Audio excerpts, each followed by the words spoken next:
Certains ont songé à dissiper préventivement la puissance des grands séismes en provoquant plusieurs petits. Et cette idée s'est concrétisée. Une machine a été construite dans ce but. Elle est née dans le cerveau des ingénieurs de l'ex-Union soviétique en pleine guerre froide.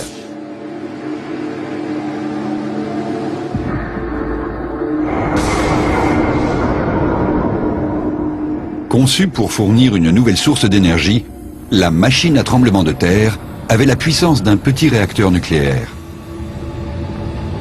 Les sismologues voulurent s'en servir pour mesurer l'épaisseur de la croûte terrestre. Le principe de cette expérience était le suivant.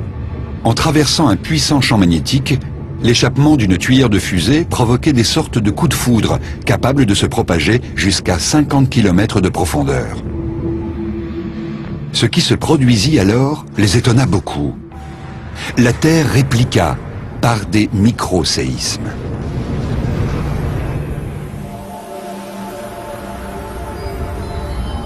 De là à imaginer qu'en soulageant la pression accumulée sous la croûte terrestre, on pourrait éviter un grand séisme comme celui qui menace Istanbul, il n'y a qu'un pas qu'il ne faudrait pas franchir à la légère. Car si une telle machine était positionnée sur une faille tectonique, nul ne sait ce qui pourrait advenir. Peut-être une incontrôlable réaction en chaîne de tremblements de terre et de tsunamis dans le monde entier.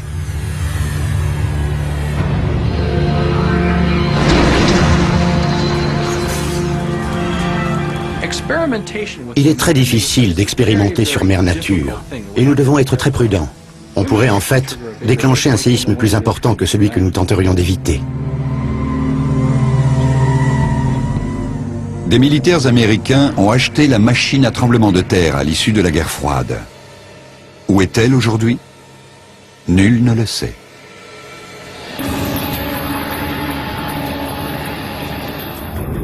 Mais cet invraisemblable engin n'est pas notre unique espoir, ou notre seul cauchemar.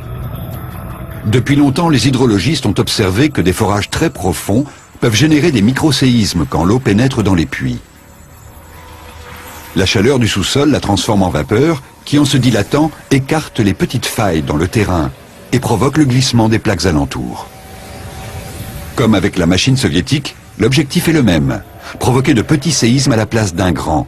Et la question est toujours de pouvoir en contrôler le processus. Susciter les tremblements de terre n'est pas une science exacte. On pourrait très bien déclencher une catastrophe, comme celle qui menace Istanbul.